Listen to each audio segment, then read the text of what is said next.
And welcome everybody to another Asea Phi Redox Phi program. This is a webcast that will play live throughout the world, as well as it will be on recording for later view on demand. So we're excited you're with us. As you come in, please let us know where you're coming from. But it now is just after 5 o'clock somewhere, so we're going to get started. My name is Lee Osler. I am in the state of Washington, United States. And I'm joined tonight by Jim and Ann Glenn from San Antonio, Texas. We're glad that you didn't get washed away. Our prayers have been with everybody in your region over the last couple of weeks. That was amazing. But we're glad everything's going better. We excuse Maureen. She's absent from us tonight, and she'll tell us why when she comes back if she wants. So we're grateful for her support as well. We have tonight with us Mr. Chuck Funke, who is the Vice Chairman and Founding Executive of Aseaglobal. He's been with it from its earliest days and has great history and wisdom and business expertise, and we'll be tapping into some of that tonight.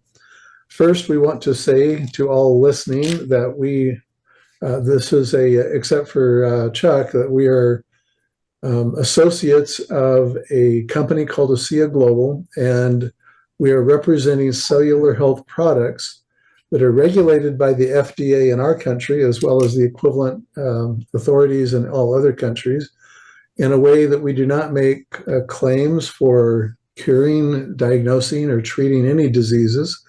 This is, as I said, a cellular health supplement, and we are based in redox cell biology science. And so we're going to maybe get into that a little bit, as well as we discuss some of the other nice things related to our company and the work that we're doing around the world.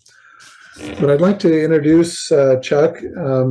He's kind of stepped away just a little bit from the active. He used to be the CEO, running the affairs of the company day to day. He now has a different role. So perhaps, Chuck, you could come on board and just introduce yourself, give us a little bit of your background, where it started for you with Asea, and even what you're doing presently, and then we'll go from there. We're also going to shut down the chat just to keep this more focused with Chuck, and then we'll turn it back on at the end. Well, thank you, Lee. It's great to be with everyone tonight. Just a little bit about my background. And I do this because I am reminded by, Jim on a regular basis that we have people on this call who are maybe hearing about Asea for the first time. I've known the Norton family, which is the founding family of Asea, for going on 22 years. I was fortunate to know Virtus back in the day, way before Asea was even a thing. And I've been with the company coming up on 15 years. I was an executive vice president for the company for a couple of years, and in 2014 became the CEO up until September of 2023. So just not quite 10 years. One of the greatest privileges and honors of my life. Never been associated with better people than I have here at Asea. And I made that decision really. I think that we have to be honest with ourselves sometimes and know when it's time to move on and let other people occupy the seat. And I'd gotten to that place after I came home too many nights in a row with too little gas in the tank and had little left for anybody else. And so I've been able to stay very close to the company through my existing role as vice chairman. I'm also on the board of the Advancing Life Foundation as well, which is something that I'd love to talk about for just a few minutes for those of you who are wondering whether or not Asea is a cause-oriented organization, which I can assure you we are. But anyway, that's the long and short of it. Happily married. I'm happily married. I don't know if my wife would say the same, but we have 4 great kids, and we live in Riverton, Utah. So there you have it. Good. Yeah. Are you a grandparent yet? What was that? Say it again. Are you a grandparent yet? I am not. I have 2 married children, and they have yet to provide us with any grandchildren. So, but only a matter of time. as we all We know. can see that coming. Yep. Well, great. That's a great story, Jim. Yeah. So Chuck, what brought you to? How did you and Tyler meet? How did this whole thing evolve? Your side of the story. Yeah, Tyler and I met in 2003. We essentially joined a financial services company. So Tyler and I were both about 17, 18 years in the financial services business. I started my career with New York Life and then moved to Principal Financial Group to actually help them take their company into Latin America. So I worked in Mexico, Chile, and Argentina for Principal. I was based in Des Moines, Iowa. We lived there for a number of years. And then I got recruited and Tyler got recruited to the same company called Beneficial Financial Group in Salt Lake City. And Tyler arrived there just a few months before I did. We were colleagues for a number of years. That's where I got to know Vertus and really his whole family. And then worked together for a number of years. Beneficial Financial Group ultimately decided to go kind of a different direction. They shut down their marketing and sales department. And I was the CEO of a broker dealer at that time for Beneficial, if you know what that means. And we sold that organization to a firm down in Texas for Beneficial. But it was during that time, during all this, that Tyler had started to talk to me about his dad and what his dad was doing. And one day he came into my office and said, I think my dad's going to start a network marketing company. I said, does your dad even know what a network marketing company is? He goes, no, but he's going to start one. And they had found the product. I had tried the product before then. Verse used to always be tinkering with stuff. He was making these nutrition bars in his house, and Tyler would bring me in a bag of these nutrition bars every week that I would eat that Vertus had concocted. So anytime Tyler and I needed to get out of the office, we would go over to Vertus's and go down in their basement and strategize on things. And so I'm very fortunate to have had that connectivity with Vertus, given that he passed away just earlier this year. So what was the beginning of this technology? I mean, so you drank it early on. I mean, what was Vertus doing with this box? We've seen the little box, and Tyler's made so many jokes about that. But Yeah. is that real? I mean, did you see that box? Oh yeah. Oh sure. Yeah, we still actually have it at the office. So yeah, I've seen it. I saw it on his counter, and it would explain to me what it was. I wasn't entirely sure or that I understood that, and Asea kind of took off. They started kind of sharing it, in kind of like gallon jugs with people, and Vertus came from a very traditional retail background with Kraft Foods and other companies, and he didn't know what network marketing was. And somebody just casually mentioned it to him one time, if you'd ever looked at that channel. And I think what he realized right away is that he was dealing with a new technology. It didn't taste well. Nobody knew what it did or why you needed it.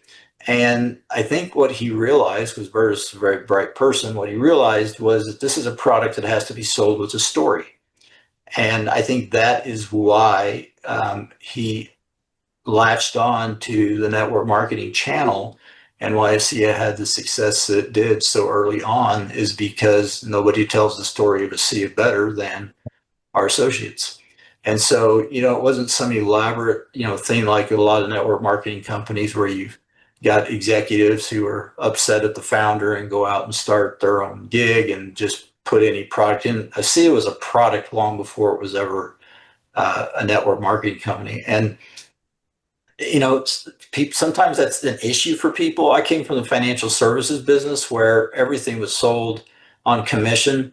To buy a New York Life policy, you had to buy it from a New York Life agent.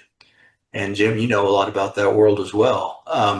And so captive distribution was not something that was unique to me. Having a tangible product was actually unique because investments and insurance you're just selling contracts, you're just selling paper. So having something that actually did things for people was actually kind kind of refreshing in that regard. But I never had any real hangups. So I remember one time they told me early on, somebody came in, they said, we've been trying to hire this guy in IT, but he's kind of hung up on the fact that we're a network marketing company. I said, okay. I said, can I talk to him? And they said, sure. So I visited with him. I said, would you feel different about this company if we sold our product in Walmart, or if we sold our product in 7-Eleven, or if we sold it at GNC or a nutrition store? And he said, I don't know. And I said, well, network marketing is just a distribution mechanism. It's a more efficient mechanism for the kind of products that we sell than trying to spend millions upon millions of dollars trying to induce somebody to go to a store and go to a shelf and pick it up off that shelf and then take it and pay for it. So instead of spending that money on marketing and network marketing, we all know that you put that into commissions and you have people go out and tell the story of the product for you. And that's, I guess that was good enough for him because he decided to join the company. How long did it take before you knew that this stuff was real? I mean, did you join the company because of your friendship with Tyler and with Virtus? I mean, yeah, again, you and I were in the same. Actually, I was at Principal, I think, the same time that you were. Yeah. But I had to know that this was real, and I had an amazing experience. My best friend had a life-changing, his son did, amazing experience. But I can't be as I say, I can't be the best pencil salesman because there's 10 billion pencils out there. Right. But people have to know that this is real. How do you explain if I'm one of your friends and I don't know anything about this, how do you explain what this is? How would you do that as a vice chairman of this company? How would you share it to someone that had no clue? Today, what do you say? Today, Yeah, or 15 years ago? Yeah, today, I think we overcomplicate it. It's essentially, Asea helps your body what it naturally does better. That's what it does. It's not going to do something that your body can't do for itself. It's going to make your body do things more efficiently. And I have my own personal, things with it, that issues that I had my entire life that I don't have anymore. And but plus, you cannot be impacted by 15 years of going around the world and hearing people share their experiences with you. That does something to you. 15 years ago, first of all, I had tremendous respect for Virtus and Tyler. Yeah. And that's probably what got me in the door. And then as I started to have access to the product on a regular basis and started to drink it on a regular basis, I formulated my own testimonials, if you will, or my own belief structure, and never looked back. It's one of the things it's really different today than it was, 10 or 15 years ago, is that we were so desperate for legitimacy, and that's really not something that we even talk about anymore. I tell people, it is not a religion. You don't have to believe it for it to work. It will work whether, you believe it or not. And so, the product stands on its own. The product's not on trial. I think for many, many years it was. And that's why we probably over-scienced it to death, was to try to get that legitimacy. But there's been so many millions of people who've, in dosages that have been taken by hundreds of thousands of individuals, interestingly enough, without a reportable negative incident, that it truly is a remarkable product. Yeah, that's an important thought, that there's not been a negative incident. No. That kind of harkens back to the biotech, era when they were trying to get it through into big pharma. Yeah. Was that it had to, for that to have happened, it would have had to have produced an ill effect on something. We call it the lethal dose. LD50. That was the swing point, the pivot point that pointed it in this direction. Right.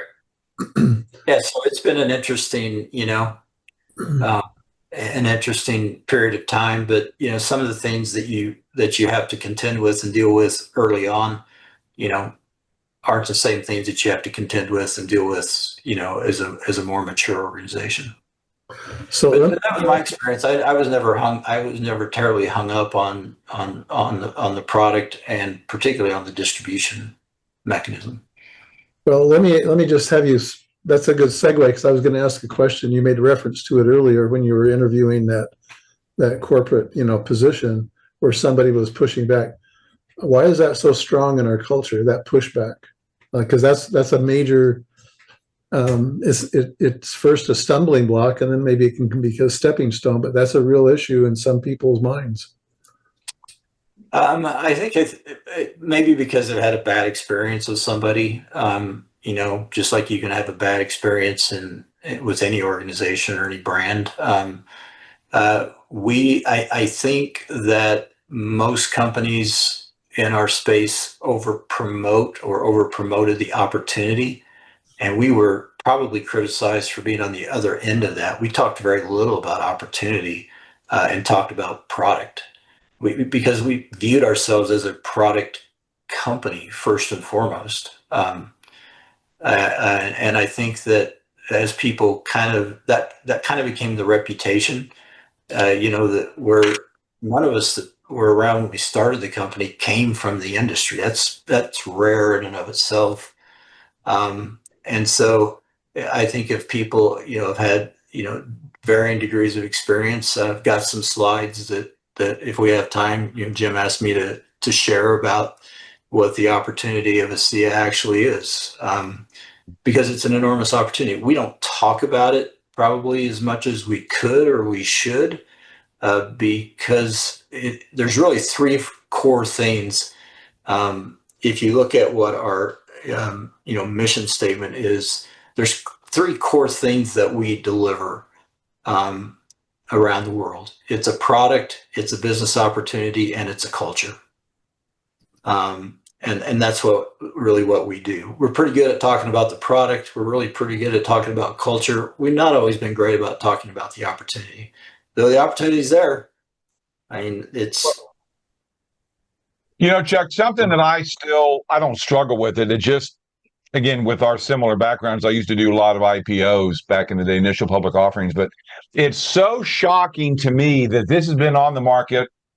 Well, I'm going on 16 years. Yeah. No competition. No, none.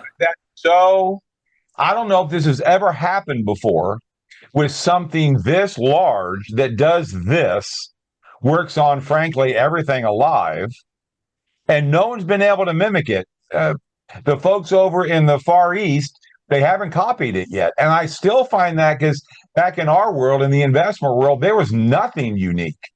I was the unique part. You were It was me. You were buying me, but here you're investing in a technology, Chuck, that I'm still absolutely shocked that no one has this. Do you have an answer?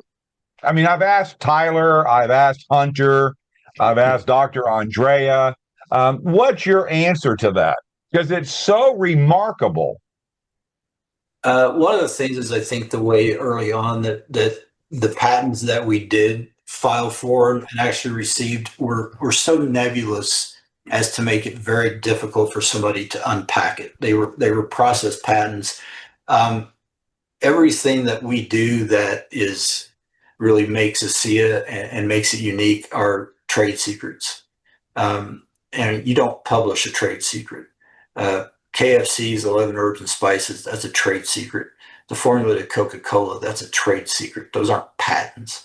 And we have so many things that deal with the complexity of the final product in terms of, purity of the water, salinity, pH, amperage, time, dozens and dozens and dozens of factors that go into actually creating that product that is Asea, that someone would have to invest a significant amount of time, and also have to deal with the safety components that we dealt with early on, and would have to get past all of that. And so, am I surprised? There has been to say that there's not been any what I would call real legitimate. Every a couple times a year, something would spring up over in Europe. Somebody making something in their bathtub or something and selling, and you would hear that, but not on a commercial scale. that we produce it, because there's so many things that we hold very close to the vest that, you know, would make it hard for somebody to actually go out and replicate, you know, exactly what we have. Lee, And it's not, and I say the other reason I would say it's not an easy story for a lot of people. I mean, I think we have to be honest with that, right? You know, it's a challenge to try to explain, you know, what well, this stuff does. well, it sounds too good to be true. I mean, we always heard that in the investment world. If it sounds too good to be true, it's not true. Come on, guys. But this doesn't it sound? I know, Lee, you dealt with that, but Lee, how would you answer that as to why no one else? I mean, with all the research and the books that you've written and all the digging that you had to do to validate it yourself, are you surprised that no one else has copycatted this yet? Well, I'm certainly not the expert in the, you know, the chemical engineering and mechanical engineering that went into, you know, creating the assembly line and the production vessels and reactors and so forth that, you know, Chuck was alluding to. And yeah, it's a, you know, and I don't have the business acumen that you do with regards to the backgrounds of how, you know, industries work and products are created and distributed. But you know, I do jump in with the same amazement that especially in the period of time we've had, that it hasn't been successfully done. I understand enough about the biology side to understand its application in the body. And where I always come back to is just explaining the idea that, you know, what Chuck made reference to the earlier is that it helps the body do what it does better, is because it's well founded on cellular biology. There's a redox biochemistry. I was sitting with a biochemist a couple of weeks ago, and I mentioned this to him, and, you know, it was clear he didn't understand what I was talking about. And when I started kind of name dropping some of the pathway genes, he looked at me with surprise, like, "Well, how did you know about those?" And, well, I've studied them, and the reason why what we have works is because it runs in parallel with, it runs in the same upstream pathway mechanisms that the body naturally uses, which is why it works so well, which is why it doesn't oppose those things or cause problems, you know, in quantity in the body either. And so to me, that's the remarkable side of it. You know, I can, as well as you guys can get off on the business side and the distribution model, I can get off on the cell biology side and talk about why this is what it is. And that's why you're here, and I'm doing the other part. Yeah. So, I was going to add a point. So many people, you know, of course, we have some new on the show. They're looking at Asea. They're considering it. Many like us who've been with the company 10 years, we love the ethos. We love the integrity of the company and the humanitarian efforts. Mm-hmm. And so you had mentioned before the show started, Chuck, about a recent trip. Why don't you share, before you get into any slides or the business side, share a little bit about your recent trip and just the company's focus to help those in need. The humanity of this company. Yeah, thanks, Anne, for bringing that up. It's an important part of who we are and what we do. So this year we're actually celebrating the 10th year of the Asea Advancing Life Foundation. So 10 years ago, we recognized the need from a corporate responsibility standpoint and just to be good corporate citizens that we needed to have a foundation that allowed us to give back to communities and individuals and people. I mentioned earlier that I was part of the founding of that foundation. Kimmery Larson, who many of you on this call know, she chairs that foundation. And we meet regularly as a board. All of the money for the foundation comes from our Asea associates and from our employees. We don't raise money from outside of this ecosystem. And then Asea, the company, matches dollar for dollar every contribution is made. So if you're an associate and you're making a $25 a month contribution to the company, Asea is making an additional $25 contribution. It has been extremely sobering as I've had more time since I haven't been the CEO to really get a greater appreciation for just the life-changing nature of what the foundation does. We work with what are called NGOs, non-governmental organizations around the world. We have a handful that we work with regularly because we trust them and we know them. And all of the operational costs are paid for by Asea. The foundation, every dollar that goes to the foundation goes to causes. And I'll give you just a couple of quick examples. So I was with many of you on the Ascent cruise, which was great to see many of you. I don't know if you noticed, I was trying to say some words at the end there, and my voice kind of failed me. I got home and found out I had pneumonia right after that. So I had about a week to heal because we were leaving for Ecuador. And for those of you who may not be familiar, Asea built a technical school in Ecuador, in a region of Ecuador where there was no real educational or career opportunities for people. And we worked with a company called Choice Humanitarian who does a lot of work in that area. And for many years, our associates went down on expeditions every year and worked on that school. We went back on an expedition this past summer, just a month and a half ago, to kind of see the results of what that is and the life-changing impact that has been for literally thousands of people from this region. And what that technical school does is it teaches people small engine repair, teaches people how to be auto mechanics. One of the really interesting things is they have a full commercial kitchen as part of that school. And every meal that we ate when we were in Ecuador, we ate at a restaurant that was owned by somebody who had graduated from that culinary school. And because you have to have licenses and certificates and whatnot. So that was extremely interesting. Visited with people who've been through the program. Welding was one of the very first things that was one of the very first programs that they do.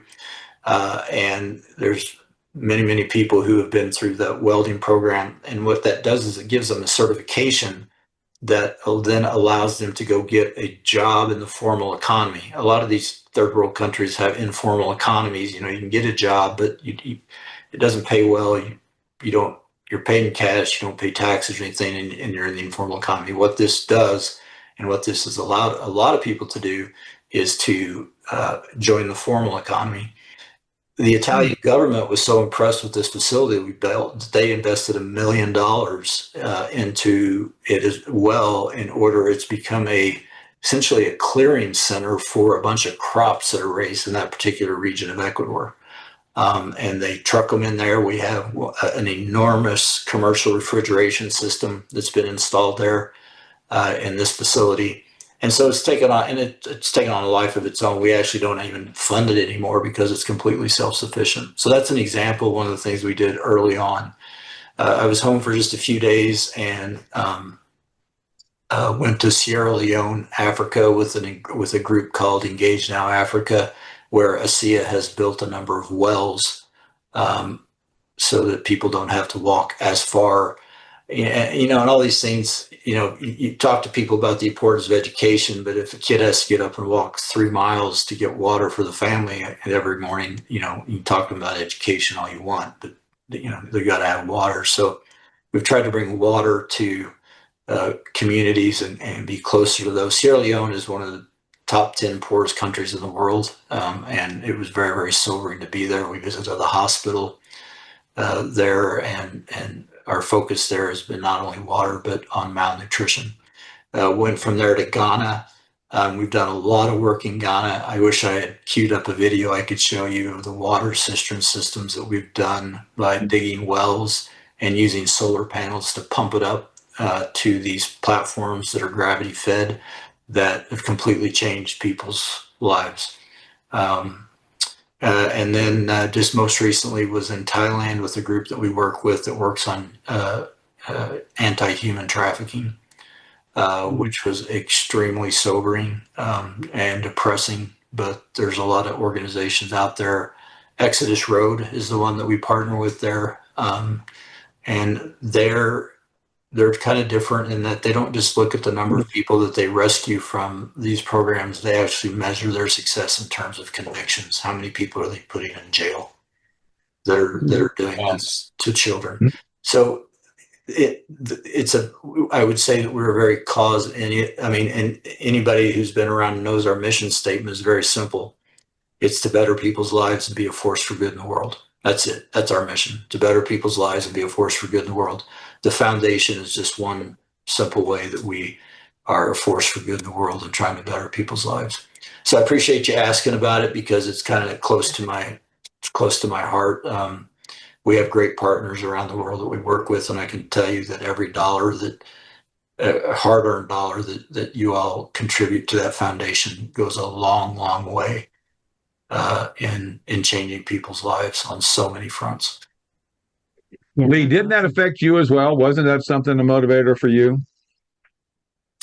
Well, we all have to have a cause. There's something that gets you up in the morning, and I was particularly attracted to the trafficking issues, and so that's I think it's a soft spot in a lot of people's hearts because those are true stories where there's a lot of victims and people put in really tough situations, and kind of the millstone around the neck kind of attitude. It's like, let's get this stopped. Yeah, it's really it's very eye-opening, and we tend to think that it's all sexual trafficking, and there's a significant portion of that, but a lot of it, probably the majority of it, is labor trafficking. These are people who are, and we have a tendency in the West to look at it very differently, and a lot of it's done by family, if you can believe that or not. And an aunt or uncle will go to a relative they have in a very poor village and say, hey, if your son or daughter comes and lives with me, I'll make sure that they get an education. Well, what ends up happening is that their kids go get an education, but these other children that are nieces or nephews or whatever, they're the ones forced to go to work in the streets or go to work in mines. And so it's a very multifaceted, multidimensional challenge. If a child was stolen off the streets in any of our communities, it would be frontline news, it would be headlines. Nobody's looking for these kids in these countries. And that's what makes it all the more tragic. Yeah. Well, it's wonderful to know that our company is, through your leadership, through the corporate leadership, we're doing that. Yeah. For sure. Yeah. And I would encourage you, if you ever have an opportunity to go on one of the expeditions, they're life-changing. If Maureen was on, she would talk about our trip that we were in Zambia last year that had a profound. Well, Terry Latham on, I think, 2 or 3 of them, and he's taking his children down, teenagers with him, and it says it's life-changing. Yep. Yeah. Truly. You get to see the rest of the world that's living completely different than the way we do. Yeah, it's really touching when Kim shares video or footage of the trips, and anybody can contribute inside their monthly auto ship, even just $25 per your monthly shipment goes straight toward these families. So pretty neat. Yeah. Chuck, a little can go a long way. So thanks for asking, man. Yeah. Well, if you don't mind kind of stepping into, I've heard multiple people, and I want to come up with a different name. I think I may have coming up with one, but a lot of people say that with the technology that we have, no competition in the world, the leadership that we have at home office, I believe nothing like it in the world. The field leadership that we have with Trish and Denny and Alan Noble and Terry Latham and Chuck and Chuck and Tammy Gates and Ed and Rebecca Weens and all these amazing people. And Jim and Ann and Lee and Maureen. Thank you. Yeah. I don't think we'll ever see this again. And there's so many people in this country that, and with what we used to do, that a lot of people, when they have a financial struggle, they don't run out and blast it like they do when they have a health issue. Yeah, sure. You know, if they have a health issue, they're going to go put it out on Facebook. Oh my gosh, I've got this, I've got that. But if they've got a money issue, they don't do that. It increases their stress level, it increases anxiety, and that causes its own ripple effect within the health. But the opportunity that we have, Chuck, and when I first saw this, and I saw what it did to my best friend's son at age 18, he got hit with a viral bug and was paralyzed above the waist. They gave him 2 years to live. And he had been playing football at Baylor. And this stuff, after 5 months, he could not move his arms an inch from his side. And his story is in Real Redox results. I forget the number. Debbie Potter is what you want to look for. I think it's 139 maybe. But when I saw this kid that gave him a 0% chance of living, zero. Yeah. He was a year into a 2-year diagnosis. And I saw him put his arms up and over his head. That changed me forever. Right. And then I watched one video with a feller by the name of Vertus Norton. That was it. I saw the emotion, and you were blessed to be able to see that firsthand. I don't know how many times you heard the Genesis story from Vertus. You lived it. You were there. I mean, that was your life. But Chuck, people don't, again, we don't talk about the opportunity. We tend to. I kind of side with Terry Latham and Alan Noble and Leland and all these other folks more, but we need to share this because people need the opportunity. Do you mind maybe kind of running through that? Because I saw this PowerPoint presentation. When was that? I don't remember where it was. I went back. But it really hit me. And maybe it won't affect anybody else, but and I know the numbers are a little bit outdated, but if nothing else, the doctors are not making as much, and they cost a lot more to get their schooling. So, I pulled it up when we spoke, and I'll caveat this. If you want me to take a few minutes and run through, I'll caveat this that this was put together in 2018. So 18, okay. 2018. So we're dealing with numbers that aren't up to speed per se, but the principle is still exactly the same. Nothing changes in terms of what the message is that it's actually sending. Correct. To your point, maybe it would be even worse. So I just want to caveat that. And I did this because so many people, early on when I joined the company, I was really curious as to why there were so many hangups that we kind of talked about earlier. About people saying, well, only, most people don't make any money, or, this, or, you got to get on the ground level in order to be able to do anything, or all these things. And do you want me to just run through it real quick? Yeah, please. Everybody having the understanding that and I know this is being recorded, so I'll probably repeat this several times. These numbers are not updated, but if I went and updated them tomorrow, the story would still be the same. So just share my screen here. Yeah, you should be able to. There you go. And then tell me if you see the bluest. Yeah, hit play. Yep. Do you see just a slide? We got. Yes, sir. We got it. Okay, so just real quick, when we talk about opportunity, and I firmly believe this, that many people miss opportunity because when it knocks, it's dressed in overalls and it looks like work. And I don't know any person that's been successful in network marketing without having worked very, very hard at it. And I think that's another reason that sometimes the industry is delegitimized to some degree, is because a lot of people say, oh, you can just work it easy and make untold amounts of money. I'll tell you can make untold amount of money, but you have to work at it, just like everything else. And the really point what I was trying to make was that when you talk about a barrier to entry, so let's say that, Jim and Ann and Lee, we were going to go into business together. And let's say that we decided that we were going to go into the electric vehicle business, or we were going to start an oil drilling business. What would be some of the barriers to entry that it would take. I mean, just the permitting process. I mean, we would have to have literally hundreds of millions of dollars in financial backing to even get in the game on something like that. And many people aren't able to get into certain industries just simply because the barriers to entry exist. And it can prevent somebody or block movement from one place to another, but it's a real thing. And I share that because some businesses are very tough to get in. Some aren't as tough, but you still have to have capital.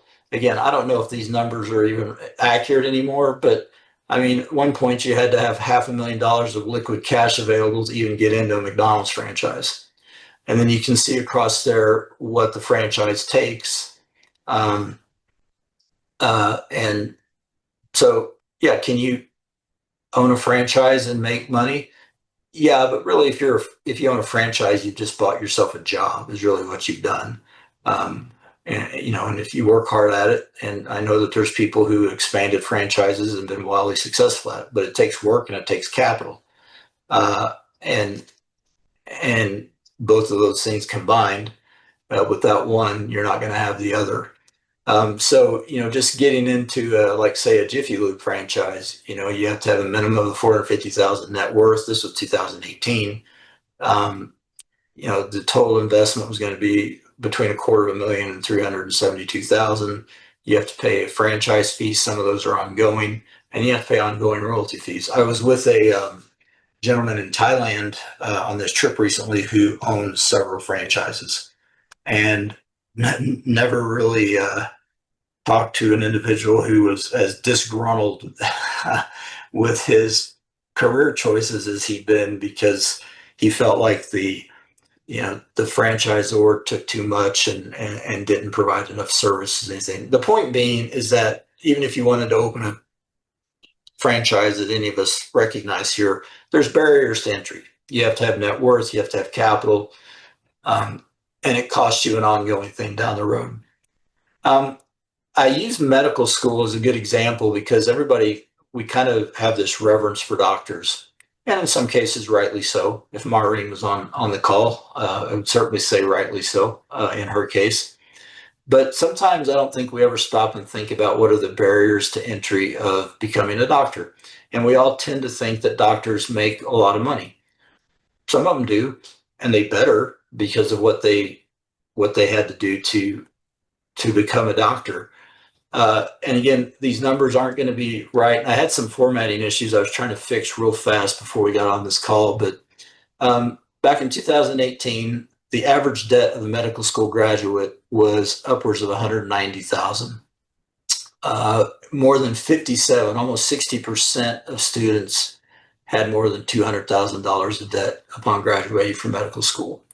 And that's something that obviously they have to pay off. What's really interesting, though, is when you actually start to look at what are the barriers to entry to medical school. First of all, you have to have good grades. You have to have good grades in college.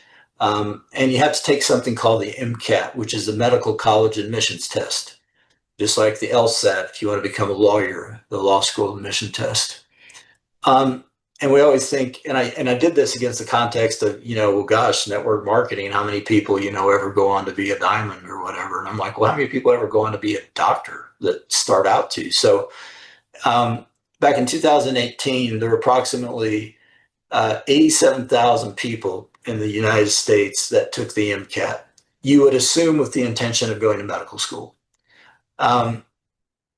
The numbers who actually applied for medical school, and maybe it's because their scores weren't high enough.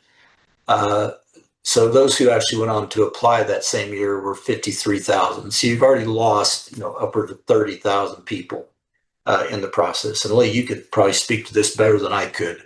The number of students who were actually accepted into medical school in 2018 was 21,030. So you can already see that just from the people who took the MCAT with the intent of going to medical school, what is that? Just a little under 25% actually went all the way through the process and got accepted into medical school. And what I'm going to talk about next, there's a little bit of overlap because you're looking at, 4-year intervals of time. But the point here being is that the vast majority of people who say, I want to be a doctor or take the MCAT never get to medical school. This just never happens. And another thing I thought that was really fascinating is that in 2018, there were 19,553 people who graduated from medical school. They would have had to have started, 4 years previous or plus, but there were only 20,000 people graduated from medical school in 2018.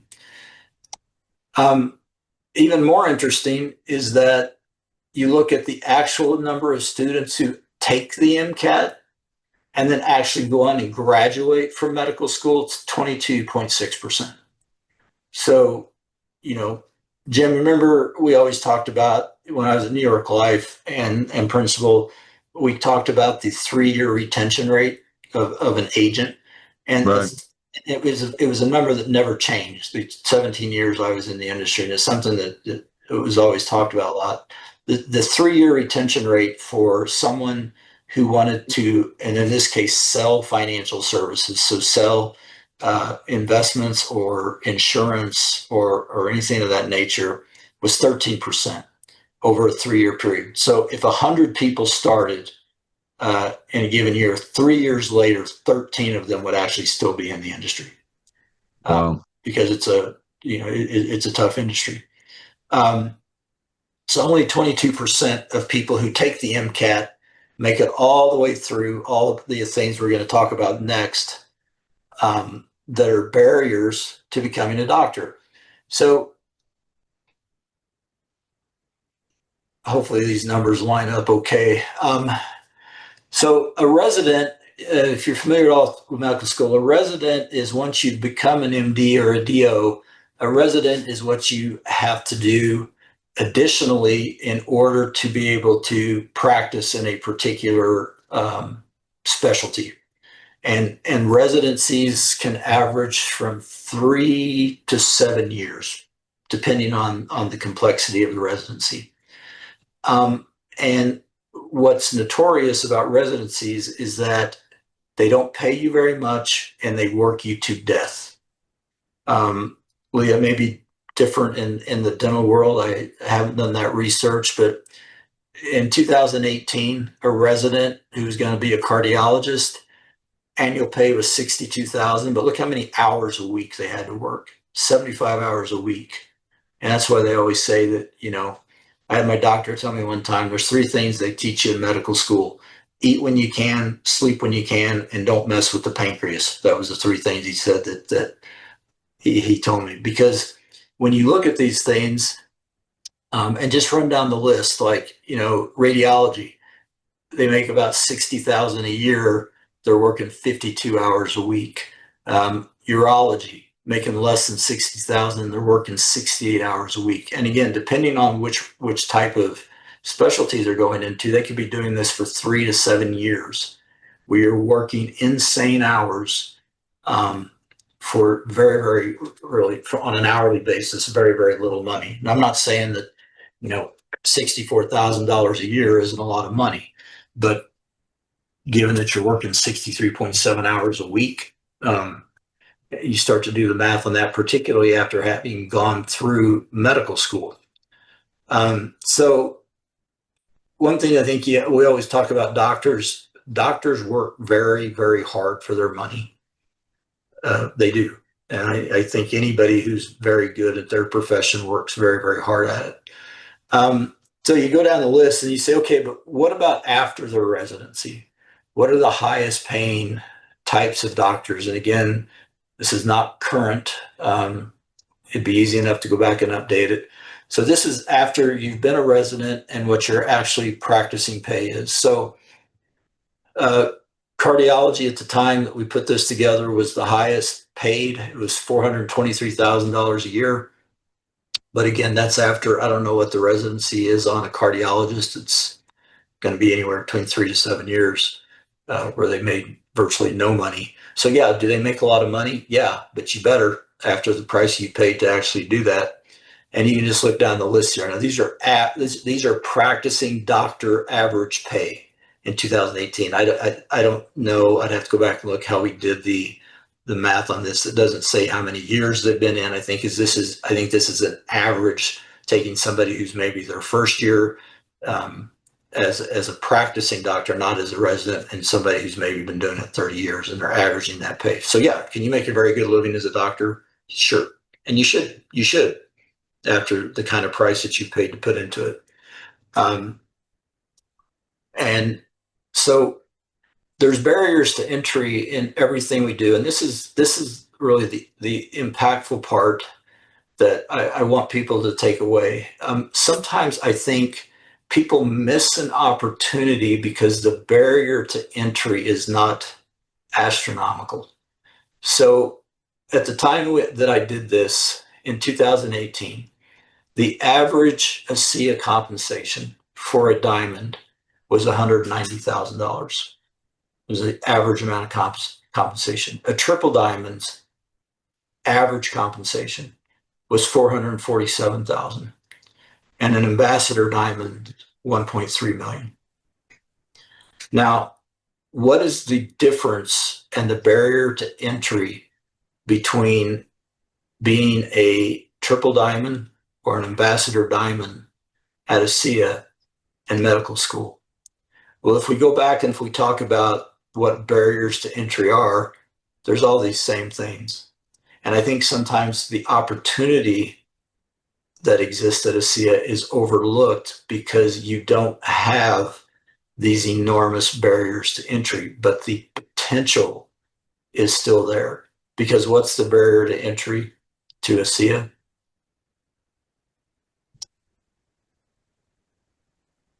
It's $40. And I think sometimes we look at that and say, oh, well, you can't possibly make any substantial money if you just have to pay $40 to get in. The interesting thing about it is that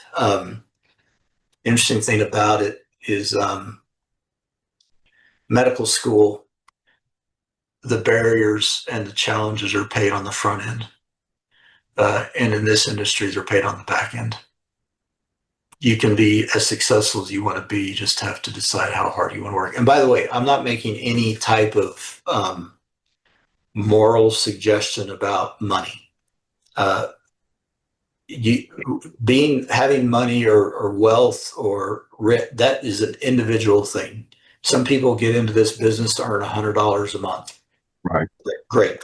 And there's nothing wrong with that. Some people get into this business just to have their product paid for every month.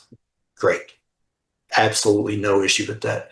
Some people get into this business because they need to, and they want and desire to make considerable amounts of money. And that is possible to do here. But again, if you work it hard, it's very possible. If you work it easy, it's not.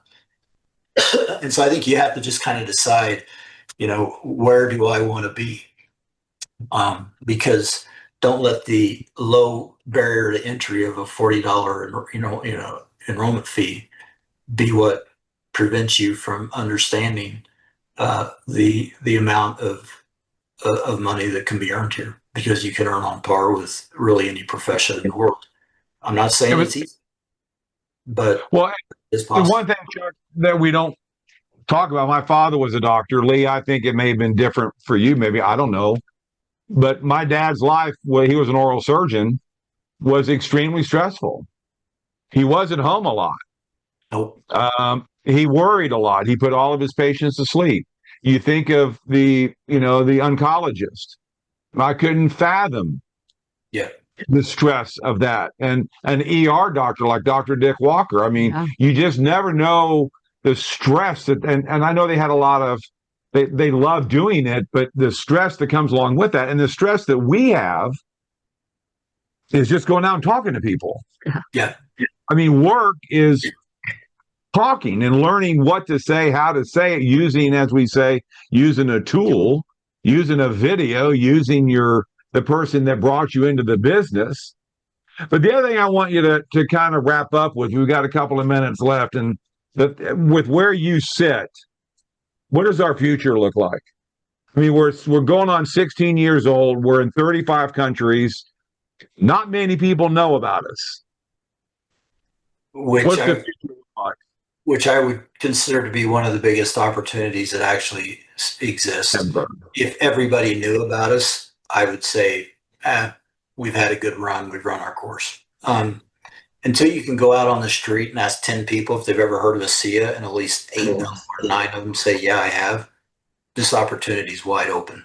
And by the way, 15 or 16 years is not very long. Glenn and I came from industries that were hundreds of years old. Mhm. Principal Financial Group hired me to help them go to Latin America. They were a 135-year-old country, and they were just starting to expand internationally. So one of the things that is incredible about our model, network marketing, is how fast it scales. And you know, Jim and Ann and Lee, I don't want to put you on the spot, but I would imagine that you have clients or people in your organization in multiple countries. Mhm. And that's something that you And can't. we've never, and that we'll never meet, and that we'll never know of them. And that's what's so cool. What Maureen talks about is the ripple effect. Yeah. And the ripple effect of being able to deal in other countries that we don't know anything about. Maybe one day we'll be able to go visit. And you know what? It's always fascinated me is that if you've ever run a business or started a business from scratch or currently running a business, how hard is it to expand? I mean, just go back to say you own, I don't know, pick a business. Scaling to 2 locations is tough. Scaling out of state is tougher. Scaling to other countries is almost unfathomably difficult, and that's already done. To your point, Jim, you just have to share it. You just have to talk. Exactly. Now, I want you to touch real quick, with just a minute or two left, Chuck. The one thing we do need to educate people on is being compliant. Okay, that is our one way that we have to guard and protect what we have. What does that mean to you? That means that we don't say things or do things that can jeopardize the opportunity or the product in any way. And I would tell you that, a lot of the things I talked about on this call, I talked about because we're in a closed circuit setting, and we've made disclaimers at the front end and the back end, and that, this is all subject to scrutiny. We can't do any good for anybody if we're out of business in a market. And one of the things that we have going for us is we don't make wild, outlandish product claims. We don't allow that as a general rule. And you've all had people in your organizations who have got letters from compliance saying that you can't say certain things. We have people that are paying attention to this on a regular basis, an entire department that's dedicated to it. There are things that get said that shouldn't get said, but constantly disclaiming, that these results aren't necessarily indicative of everybody's experience, and playing by the rules. I learned a long time ago, if you learn the rules and then play the game. So we have to operate under different rules in different parts of the world. The U.S. is the easiest place in the world to do business. You can't even use the term Redox in Europe. Wow. You can't even say that. And so think about, the difficulty that you have in trying to explain that.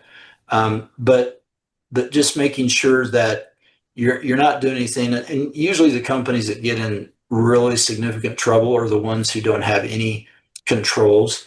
Because if a regulator ever came into us, just like in our old world, the first thing you do is you show, nope, people have been taught what's right, what's wrong. People know that they can't do certain things, and then you provide the evidence of where you've actually done that training and how they know those things.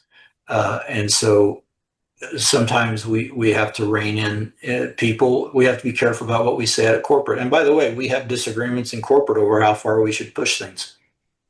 I was probably on the conservative side.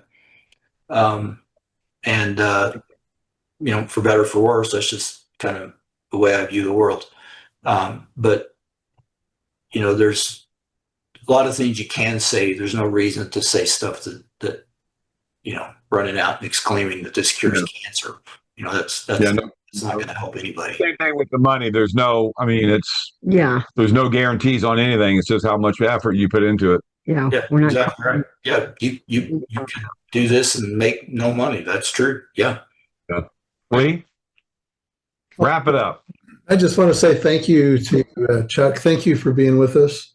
Oh, my pleasure. Thank you. Your wisdom and your expertise. I think, in this show with the Redox 5, we tend to weigh heavily on the interviews of other health professionals and people that have some cell biology experience, and so it's a nice change to once in a while get into the other side of this, which is the business and the platform and the distribution methodology and why it makes sense, because we're not steeped that way, I think, in our normal course of thinking. So I appreciate you being on with us. And any one last word to wrap it up, Chuck? No, it's just I appreciate greatly the invitation. It's one thing that I do probably miss the most is just the opportunity to be with you all on a more frequent basis. And we still have opportunities to do it, but I want you to know that for those of you who may be listening, some of the finest people I've ever met in my life are at this company, and I mean that sincerely. And again, just thanks again for the reach out and for the opportunity to spend a little bit of time with you tonight. Yeah, we appreciate you. I was going to ask, are you going to be at Cancun or possibly Scotland? Yeah, Cancun for sure. Yeah, we're looking forward to it. I went down and site inspected that place when it was still under construction. We had to wear hard hats through there before we ever even signed the agreement. So it's a great location in Cancun. And if you're worried at all about going to Mexico, don't be worried. The hotel's literally about 7 minutes from the airport, and I've been to Cancun dozens and dozens and dozens of times, and it's just a phenomenal place. So it's going to be a great convention.